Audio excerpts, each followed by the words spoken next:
নমস্কার, story officially চ্যানেলে আপনাদের প্রত্যেককে স্বাগত। আমি আজকে একটা শিক্ষামূলক গল্প বলছি। আসলে আমরা অনেক সময় ভাবি যে ভগবান এটা করলো কেন? এটা করা উচিত হয়নি। আসলে ঈশ্বর যেটা করেন আমাদের জন্য, আমাদের ভালো বুঝেই তিনি করেন। আজকে এরকমই একটা গল্প বলছি। একজন পরিবারের তাদের ৩ টি কন্যা সন্তান ছিল এবং তার বাবা-মা ওই কন্যা সন্তানের। কিন্তু তার বাবার মৃত্যু হওয়ার পর মা অসহায় হয়ে পড়ে। তিনি বাইরে কোনোখানে ওই ছোট ছোট বাচ্চাদেরকে রেখে তিনি কোনো কাজও করার মতো তার অবস্থা ছিল না এবং উপরন্তু সেই সমাজের লোকদের নানা রকম কথা তাকে শুনিয়ে যেত। কিন্তু তিনি এমন অবস্থা তার হয়ে গেছিল, মানে ৩টা কন্যাকে তিনি কী করে লালন পালন করবেন এবং যেখান থেকে যেটুক চেয়ে চিনতে তিনি জোগাড় করতো ওই শিশুদেরকেই তিনি খাইয়ে দিতেন। নিজে না খেয়ে থাকতে থাকতে শেষে তিনি এতটা দুর্বল হয়ে যায়, তিনি মানে অচেতন হয়ে পড়ে যায়। তখন তার মৃত্যু, মানে শরীরের অবস্থা এমন, সে তখন মৃত্যু হয়ে গেছে প্রায়। তখন যমরাজ কী করে, আহ, ওই দেবদূতকে পাঠায় যে যাও তুমি ওর প্রাণ নিয়ে আসো। কিন্তু দেবদূত যখন আসে, তখন এসে দেখে যে তার মা উঠানের মধ্যে অচেতন হয়ে পড়ে আছে। বাচ্চা ৩টার কেউ নেই, তারা মৃত্যু সম্বন্ধে তাদের জ্ঞান নেই। তারা ওর মার গায়ের মধ্যেই বাচ্চা ৩টে, বড় বড় কন্যাটা যেটা নাকি একটু বড়, সবার থেকে বড়, সে মাকে জাগানোর চেষ্টা করছে। যে ছোট, সে মা দুধ খাওয়ার চেষ্টা করছে, আর আরেকজন মাঝের জন সে মার গায়ে কাঁদতে কাঁদতে মার গায়ে মাথা দিয়ে সে ঘুমিয়েই পড়েছে। এই রকম অবস্থা দেবদূত যখন দেখে, তখন তিনি কি করেন যে এর মার প্রাণ নিয়ে যদি আমি এখন চলে যাই, এই বাচ্চাগুলার কি হবে?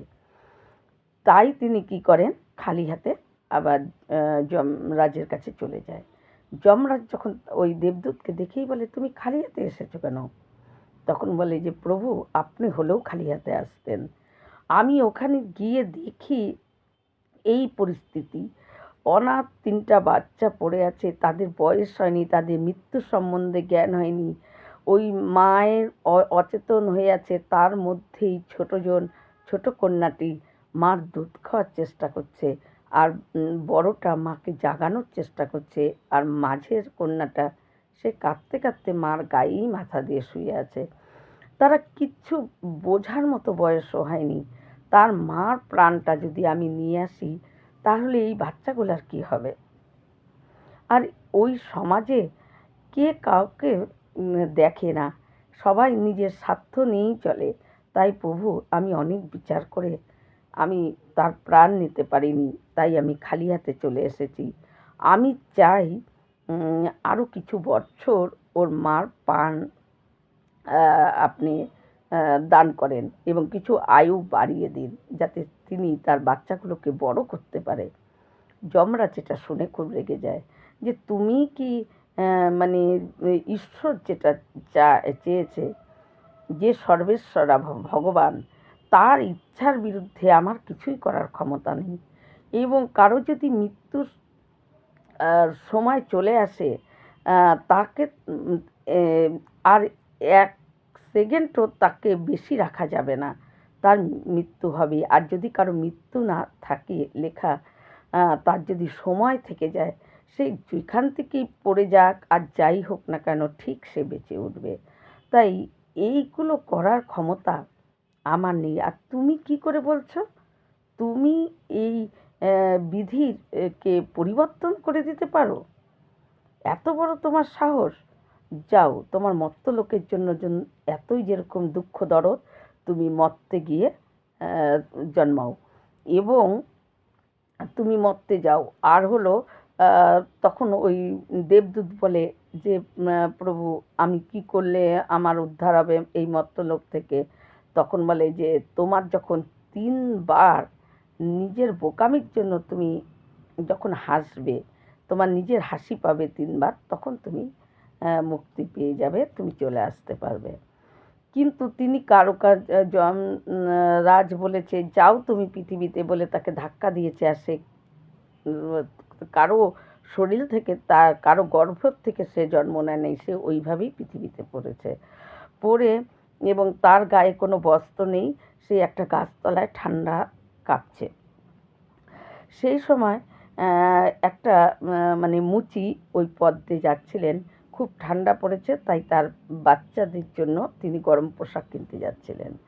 কিন্তু যখন দেখছে যে একজন লোক তার শরীরে কিছু নেই, কোনো বস্ত্র নেই, সে ঠান্ডায় কাঁপছে, তখন তাকে দেখে বলে যে কী হয়েছে? তখন বলছে যে আমার খুব ঠান্ডা লাগছে। তখন কী করে ওই মুচি তার জন্য গরম পোশাক কিনে নিয়ে এসে ওই বাচ্চাদের কেনার জন্য তিনি যে অর্থ নিয়ে গিয়েছিলেন, সেই টাকা দিয়েই তিনি কী করেন, একটা তার জন্য গরম পোশাক কিনে তাকে পরিয়ে, এবং তখন সেই দেবদূত বলে যে আমি কোথায়, গরম পোশাক তো তুমি দিলে, কিন্তু আমার কোনোখানে থাকার জায়গা নেই, আমি এখানে একা, আমার কেউ নেই, আমার থাকার জায়গা নেই, খাওয়ার কোনো ব্যবস্থা নেই।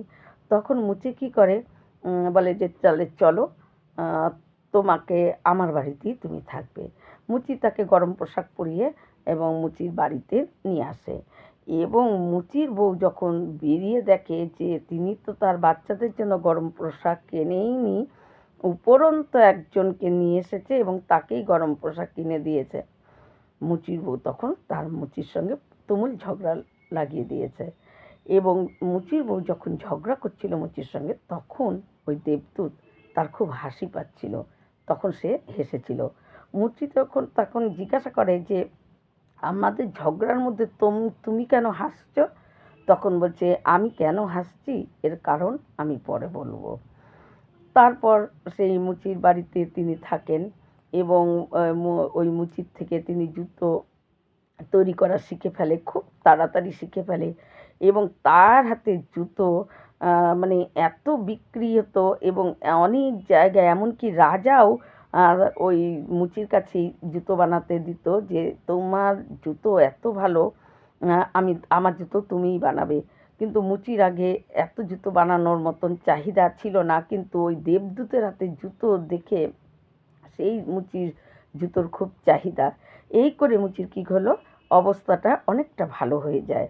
আগের মতো যে মানে দরিদ্রর মধ্যে কোনো রকমে টেনে কষে দিন চলতো, সেটা আর চলছে না, বেশ ভালোভাবে তার অবস্থাও ফিরে যায়। এবং একদিন কী করে, রাজার ওই কতজন রাজার বাড়িতে কাজ করে, তারা কতজন কিছুটা চামড়া নিয়ে এসে বলছে যে মুচির কাছে দিয়ে বলছে যে রাজামশাই বলছে যে তার জন্য এই চামড়াটা দিয়েই জুতো বানাতে, দেখো জুতোই যেন বানানো হয়, অন্য কিছু আবার বানায়ও না, তাহলে কিন্তু রাজা রেগে যাবে। তখন দিয়ে তারা চলে যায়, এবং চামড়াটা ছিল খুব দামি, কিন্তু এতটুকু চামড়া দিয়েছে যে চামড়াটা যদি কোনোভাবে নষ্ট একবার হয়ে যায়, অন্য কিছু বানিয়ে পরে যার একটা জুতো বানিয়ে দিবে, সে অতটা চামড়া ছিল না। তাই মুচি কী করে, তখন ওই দেবদূতকে বলে যে দেখো তোমাকে আমি বারবার বলছি, কিন্তু তুমি মনে রাখবে তুমি কিন্তু জুতোই বানাবে, যদি তুমি জুতোর জায়গায় চপ্পল বানাও তাহলে কিন্তু পরের দিন রাজা যদি জুতো না পায়, চপ্পল পায়, তারপরে কিন্তু আমাদের অনেক শাস্তি হয়ে যাবে। তাই তুমি কিন্তু মনে রেখো জুতোই বানাবে এই চামড়াটা দিয়ে। আর চামড়া এতটা সীমিত, মানে একবার যদি অন্য কিছু বানিয়ে ফেলে, পরে যে আবার সেটা যে জুতো বানাবে সেরকম অত বেশি চামড়া নেই। তখন দেবদূতকে বারবার ওই মুচি বলে টোলে, মুচি হলো আবার জুতো বিক্রি করার জন্য গেছে। দেবদূত কী করে, ওই রাজার চামড়াটা দিয়ে দুটো চপ্পলই বানায়। মুচি যখন এসে দেখে যে দেবদূত ওই রাজার জুতোর বদলে রাজার ওই চামড়া দিয়ে তিনি চপ্পল বানিয়েছে, ওই মুচি তখন দেবদূতের উপর খুব রেগে যায় এবং তাকে লাঠি নিয়ে মারতে আসে, এবং তাকে যা না তাই বলে অপমান করে, তাকে যা ইচ্ছা তাই বলে যে এখন কী হবে। আর মুচি এদিকে ভয়ে জড়সড় হয়ে আছে যে রাজা তো এখন শাস্তি দেবে, মৃত্যুদণ্ডই না দেয়। তাই মুচি কী করবে ভাবতে পারছে না, সে ভয়ে জড়সড় হয়ে আছে। এদিকে দূর থেকে দেখছে রাজার বাড়ির রাজার জুতো নেওয়ার জন্য ওই লোকগুলো আসছে, কিন্তু ওদেরকে আসা দেখে মুচি আরও ভয় পেয়ে জড়সড় হয়ে আছে। এবং তারা এসে তখন বলে কি, আমরা এসেছি, রাজামশাইয়ের মৃত্যু হয়ে গেছে, তাই ওই চামড়া দিয়ে যেন রাজার চপ্পল বানানো হয়, জুতো কিন্তু বানানো দরকার নেই। কারণ ওখানের নিয়ম যে মারা যাওয়ার পর চামড়ার চপ্পল তার পায়ে পরাতে হয়, তার জন্য জুতো বানাবেন না, কারণ জুতো বানালে বেকার হয়ে যাবে। রাজার জন্য ওই চামড়া দিয়ে দুটো চপ্পলই আপনি বানাবেন। এই শুনে মুচি মানে মনে হচ্ছিল যেন তার নতুন প্রাণ আসলো শরীরে, কারণ তিনি এতটা ভীত হয়ে গেছিলেন। কেন, রাজা মশাইয়ের ব্যাপার তো, তাদের তো শাস্তি দিতে কোনো আপত্তি নেই, তাই তিনি এতটা ভয় পেয়ে গেছিলেন। তারপরে যখন নাকি ওই রাজার লোকরা চপ্পল চায়, তখন ওই দেবদূত তখন হাঁ হাঁ করে হেসে উঠেছিল। তখন মুচি বলল যে, তুমি হাসছো কেন? বলছে, আমি এই রহস্য পরে বলবো। তারপরে যাই হোক, ওই জুতো ওই মুচিও নিজে শান্তি পায় যে যাই হোক এখন চপ্পল বানিয়ে ফেলেছে, আমার আর কোনো ভয় নেই, ওরা চপ্পলই চাচ্ছে, ঠিক আছে।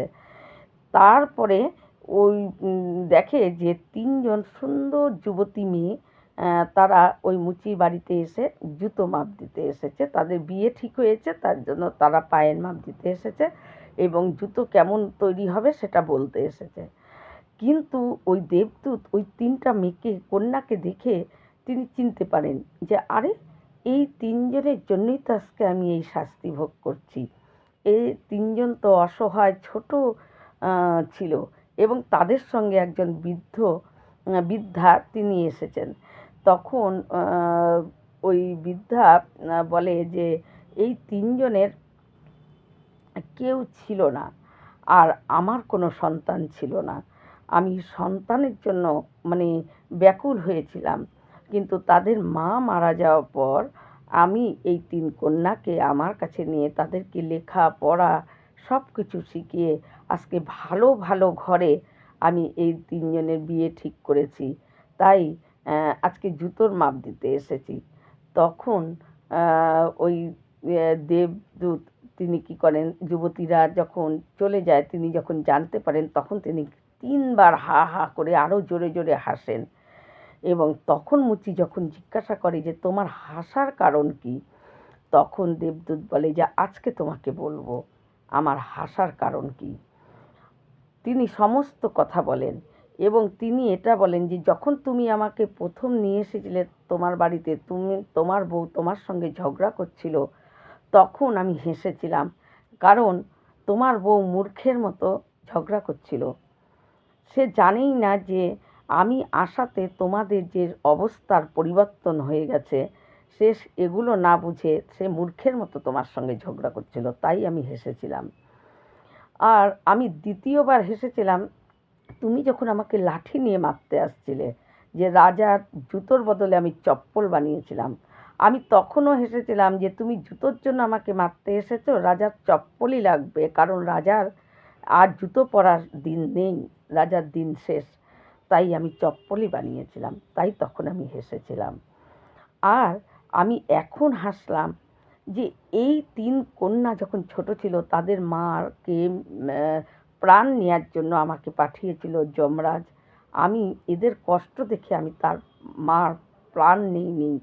আজকে আমার নিজের উপর, নিজের বোকামির উপর আমার হাসি পাচ্ছে যে আমি যদি ওর মার প্রাণ বাঁচানোর জন্য আমি আজকে এই শাস্তি ভোগ করছি। কেন, আসলে তার মার তখন প্রাণটা মৃত্যু হয়েছিল বলেই আজকে এই ৩ কন্যা এত ভালোভাবে শিক্ষিত এবং পড়াশোনা শিখে ভালো ঘরে মানে অবস্থাপূর্ণ ঘরে তাদের বিয়ে ঠিক হয়েছে এবং তারা ওই বৃদ্ধর অনেক সম্পত্তিও এই ৩ কন্যা পেয়েছে এবং তাদের ভাগ্যে এই ভালো জিনিসটা আছে, তা সত্ত্বেও আমি তার মার প্রাণ বাঁচিয়ে রাখছিলাম। যদি তার মা বেঁচে থাকতো তাহলে হয়তো ওরা এইভাবে মানুষ হতে পারত না। ওদের এত দুঃখ কষ্টের মধ্যেও এখনও দিন কাটাতে হতো। আর ভালো ঘরে বিয়ে তো দূরের কথা, তারা কী করে যে নিজেদের জীবন চালাতো সেটাই হয়তো তাদের জীবন চালানোর মতো অবস্থাই থাকতো না। তাই আমি এখন নিজের বোকামির জন্য এখন আমার হাসি পাচ্ছে যে ঈশ্বর বিধাতা যেটা আমাদের জন্য করেন এবং যেটা আমাদের জন্য লিখেন সেটা কিন্তু সম্পূর্ণ আমাদের ভালোর জন্য। হয়তো বাইরের থেকে আমরা মনে করি কেন ভগবান আমার উপরে এতটা কষ্ট দিল, আসলে সেই কষ্টটা দেওয়ার মধ্য দিয়েও আমারই ভালো আছে, আমরা সেটা বুঝতে পারি না। তাই সেদিন হলো ওই দেবদূত তিনি বুঝতে পেরেছিলেন যে ঈশ্বর হয়তো সেই জন্যই তার মার ওই প্রাণ তিনি ওখানেই তার আয়ু শেষ হয়ে গেছিল, কারণ এই তিন কন্যার ভাগ্যে ভালোভাবে জীবনযাপন করা ঈশ্বরের লেখা আছে। কিন্তু তার মা এই কষ্ট করে এই তিন কন্যাকে মানুষ করার মতো ক্ষমতা তার মার ছিল না। লেখাপড়া সব কিছু তো দূরের কথা, এবং তাদের দুমুঠো দুবেলা খাওয়ার মতন, খেতে দেওয়ার মতন মানে খাওয়ার জিনিসও তার মার জুটানোর ক্ষমতা ছিল না। তাই হয়তো ঈশ্বর তার মাকে এই কষ্টের হাত থেকে তাকেও পরিত্রাণ দিয়েছে, এবং এই তিন কন্যা যাতে ধনী ঘরে ভালোভাবে তারা সর্বশিক্ষায় সম্পূর্ণ হয়ে তারা বড় হতে পারে, এবং তার জন্যেই ভগবান এটা করেছে। তখন দেবদূত তিনি নিজের ভুল বুঝতে পারেন এবং নিজের বোকামি তিনি বুঝতে পেরে নিজের উপরে তিনি হেসে ওঠেন, এবং যমরাজ তখন তাকে আবার সেই দেবদূতের জায়গায় তিনি চলে যান। তাই এই গল্প থেকে আমরা এটাই শিক্ষা পাই, আমরা বাইরের চোখে দেখি যেটা হয়তো আমাদের অনেক সময় মনে হয় এটা ঠিক হচ্ছে না, এটা ভালো হলো না, এটা ভগবান ঠিক করলো না। আসলে আমরা হয়তো ভিতরটা দেখতে পাই না, কিন্তু আসলে ভগবান যেটাই করুক না কেন আমাদের মঙ্গলের জন্যই করে। ঈশ্বর কোনো সময়ের জন্য খারাপ চায় না। খারাপ যদি ঈশ্বর কারোর জন্য চাইতো তাহলে তিনি ঈশ্বর হইতেন না, তাহলে তো তিনি আমাদের এই পৃথিবীর এই রকম মানুষ হয়েই তিনি থাকতেন, তাকে ভগবান বলে কেউ বুঝতো না। তাই ভগবানকে যে ডাকে, যে ভগবানের পরম ভক্ত, তার মনেই অন্যের সম্বন্ধে খারাপ ধারণা তার মনেই আসে না। আর যিনি স্বয়ং ভগবান, তার পক্ষে সম্ভব তিনি যা করেন এবং যেটাই করেন আমাদের বাইরের চোখের থেকে সেটা খারাপ লাগলেও আসলে সেটাই আমাদের জন্য ভালো। এই রকম ভিডিও পাওয়ার জন্য আমার চ্যানেলটিকে সাবস্ক্রাইব করবেন। নমস্কার।